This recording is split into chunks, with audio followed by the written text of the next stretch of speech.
विद्यार्थी लोग, आज हम लोग 12वीं या फिर मैट्रिक कहिए उसके बोर्ड मॉडल संबंधी बातों को हल करेंगे।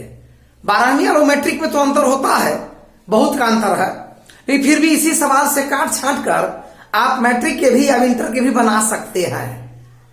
जैसे कुछ सवाल ऐसे होते हैं जो थोड़ा सा विस्तार कर देंगे तो चला जाएगा 12वीं में, और थोड़ा सा कम कर देंगे तो हो जाएगा मैट्रिक लेवल का। बात पढ़ाई में वही रहती है, थोड़ा बात को विस्तार करके क्लास वाइज बढ़ाते चला जाया जाता है। इस प्रकार से हम लोग आज समझ लेते हैं तालाब पारितंत्र, पॉन्ड इकोसिस्टम के बारे में। पॉन्ड इकोसिस्टम मैट्रिक में भी है, इंटर में भी है। अब गहराई से अध्ययन कर लेंगे तो मैट्रिक वाले भी और इंटर वाले भी दोनों के काम में आएगा। बाकी ज्ञान बढ़ाने वाले, कंपटीशन वाले भी इसको देख सकते हैं। हम लोग चलते हैं अपने टॉपिक पर, तालाब पारितंत्र यानी ये पॉन्ड इकोसिस्टम जो लिखा गया है। तो इकोसिस्टम मतलब क्या होता है, पारितंत्र मतलब क्या होता है? इसका अर्थ है कि कोई संसार में एक जीव की जाति का यदि हम अध्ययन करें, एक जीव की जाति, जैसे मान लिया कि गाय की एक जाति है, अब कई गाय मिल जाएगा तो गाय का जनसंख्या कहलाएगा, उसे पॉपुलेशन बोलेंगे, आबादी बोलेंगे। इसी को भी हम जीव विज्ञान की भाषा में समष्टि कहते हैं। उसी प्रकार से गाय के अलावा भैंस की जनसंख्या, निरमा, झींगी, करेला, घोड़ा, ये सब की प्रजाति, आदमी की प्रजाति, मछलियों की प्रजाति, आम की प्रजाति, हर जीव की वनस्पति की अलग अलग प्रजातियां हुई। अब उनकी अलग अलग जनसंख्या सबको मिला देंगे तो सब समष्टि को मिलाना कहा जाएगा, कई समष्टियों को मिलाना कहा जाएगा। जैसे गांव में मनुष्य भी है, गाय भैंस भी है, या धान गेहूं की खेती भी है, सब्जी की खेती भी है, तो सबकी प्रजाति अलग अलग हुई, तो सब अलग अलग प्रजाति को हम समष्टि बोलेंगे। और सभी समष्टि को एक साथ मिलाने से समुदाय बनता है, कम्युनिटी, और कई समुदाय मिलने से एक पारितंत्र का निर्माण होता है। तो इस प्रकार से यही है पारितंत्र, इकोसिस्टम कहते हैं इसको। रेटर और हेकेल नाम के वैज्ञानिक द्वारा इनका विस्तृत विवरण दिया गया है। तो वही है तालाब पारितंत्र। हम लोग देखते हैं कि तालाब में किस प्रकार के जीव जंतु, यानी जिसे कहते हैं हम जैविक घटक, किस तरह से एक दूसरे पर भोजन के लिए निर्भर होते हैं, इसी को दर्शाना है तालाबीय पारितंत्र में। तो तालाबीय पारितंत्र में विभिन्न प्रकार के जो जीव जंतु हैं उनको हम क्या बोलेंगे? पोषी स्तर। पोषी स्तर तालाब में पाए जाने वाले यानी जल क्षेत्र में जितने भी जीव जंतु हैं उन सबको हम लोग बोलेंगे पोषी स्तर। पोषी स्तर किस प्रकार से एक दूसरे पर भोजन के लिए डिपेंड है, निर्भर है, उनका यहां पर जिक्र यानी मेंशन किया जाएगा। जैसे में हम लोग देखेंगे कि हाँ, पॉन्ड इकोसिस्टम में सबसे पहले मान लिया कि जलाशय बना दिया गया है। अभी जलाशय में कुछ जलीय पौधे होते हैं और शैवाल होते हैं। शैवाल को हम लोग एल्गी बोलते हैं, शैवाल को हम लोग कहेंगे एल्गी भी बोलेंगे। एल्गी माने शैवाल होता है। अध्ययन करने वाले विज्ञान को बोलते हैं हम लोग, शैवालों के अध्ययन करने वाले विज्ञान को यानी फाइकोलॉजी। फाइकोलॉजी इसके अलावा कुछ जलीय पौधे और भी होते हैं, जैसे भेंट है, कमल है, सिंगाड़ा है, हाइड्रिला है, ये सबको हम हाइड्रोफाइट्स बोलेंगे। हाइड्रोफाइट्स, हाइड्रोफाइट्स मतलब होता है जलीय वनस्पतियां, यानी जलीय वनस्पतियां। तो शैवाल भी पाए जाते हैं जल में और जलीय पौधे भी पाए जाते हैं जल में। ये सभी सूर्य के प्रकाश में, सनलाइट में, फोटोसिंथेसिस मतलब प्रकाश संश्लेषण के द्वारा फूड प्रोडक्शन यानी भोजन का उत्पादन कर लेते हैं। इनका निर्माण मान फॉर्मेशन करते हैं। प्रकाश संश्लेषण के द्वारा फूड का फॉर्मेशन मान भोजन का निर्माण करते हैं। इसमें वे स्टार्च या ग्लूकोज बनाते हैं, स्टार्च को ही ग्लूकोज कहते हैं। इस तरह से सूर्य के प्रकाश में फोटोसिंथेसिस यानी प्रकाश संश्लेषण के द्वारा भोजन बनाने की क्रिया को प्रकाश संश्लेषण कहेंगे, और उसे भोजन इन वनस्पतियों में आ जाता है। जैसे ये हुआ है हाइड्रोफाइट्स में, और जहां तक बिंदु दर्शाई गई है, ये ऐसे ऐसे घास की तरह दिखाई दे रहा है आपको, जो शैवाल की तरह है, इसको हम एल्गी मानेंगे। ये सब हुए प्रोड्यूसर, ये सबको हम उत्पादक कहेंगे, हिंदी में बोलेंगे उत्पादक। यहां हम दे सकते हैं उत्पादक, इंग्लिश में प्रोड्यूसर, क्योंकि अपना भोजन स्वयं बना लेते हैं। अब इसको तालाब के अंदर इन शैवाल और जिसे काई भी कहते हैं उसी का रूप है, या जलीय प्लांट को खाने वाले कुछ छोटे छोटे कीड़े होते हैं। उन कीड़ों को जीव विज्ञान की भाषा में, बायोलॉजिकल नेम के रूप में कोपीपोड्स बोला जाता है। यहां देखिए कोपीपोड्स, कोपीपोड्स बोलते हैं जीव विज्ञान की भाषा में, इनको कोपीपोड्स बोला जाता है। बायोलॉजिकल नेम तो अलग होता है, इसलिए कि इसको बोलते हैं कोपीपोड्स। अभी कोपीपोड्स क्या है? छोटे छोटे सूक्ष्म जीव हैं जो रेंग करके चलते हैं, ज्यादा आंखों से दिखाई देते हैं लेकिन काफी महीन नहीं है, लेकिन महीन भी है, मीडियम में है। और यही जो है शैवाल और हाइड्रोफाइट्स को खा करके जीवन यापन करता है, बढ़ता है।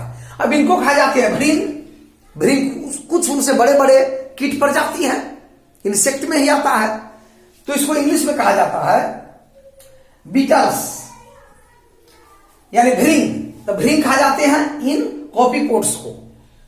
तो जो ये प्रोड्यूसर हुए, जो प्रकाश संश्लेषण से भोजन बनाते हैं, इनको खाता है कोपीपोड्स। इसको हम कहेंगे प्राथमिक उपभोक्ता, प्राथमिक उपभोक्ता, प्राथमिक उपभोक्ता बोलेंगे।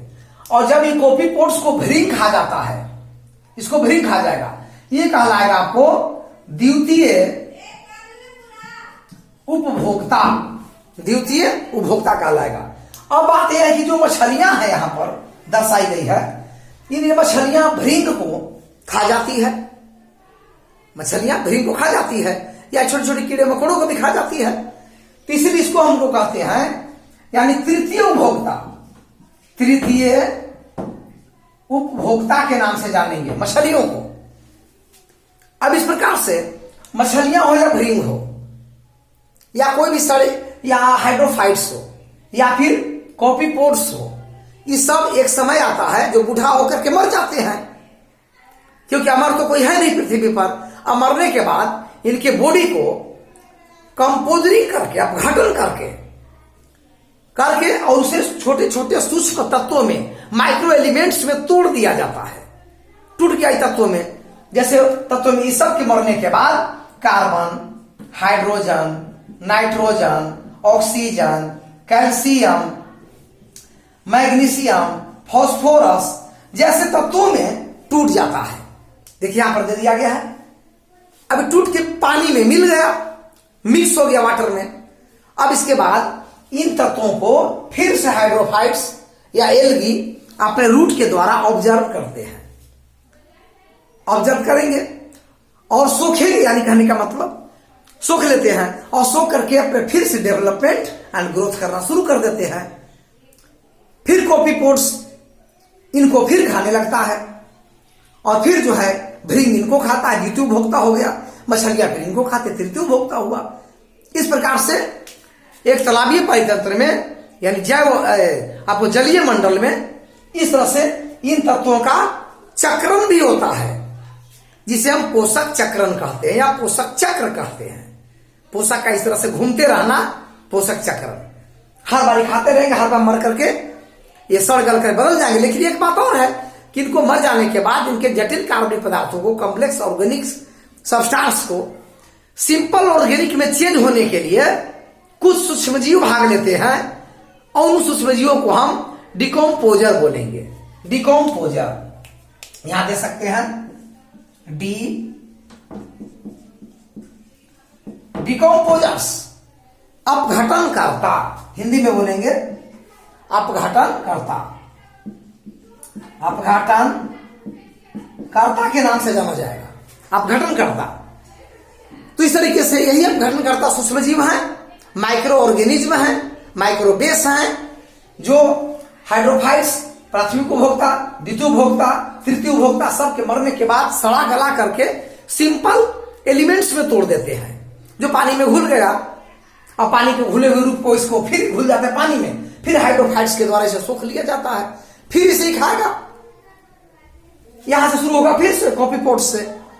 इस तरह से इसे कहेंगे पदार्थों का या पोषकों का जल में चक्रण, पदार्थों या पोषकों का जल में चक्रण इस प्रकार से घूमता रहता है। और यह है आपको तालाबीय पारितंत्र या तालाब पारितंत्र या पॉन्ड इकोसिस्टम।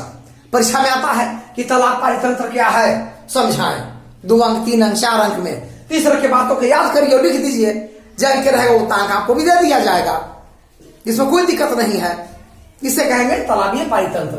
देखिए अगर हम समुद्री पारितंत्र कर देंगे तो वहां पर एक चीज और बढ़ जाएगा, मगरमच्छ, क्योंकि मछलियों को मार देने वाला कौन है? मगरमच्छ।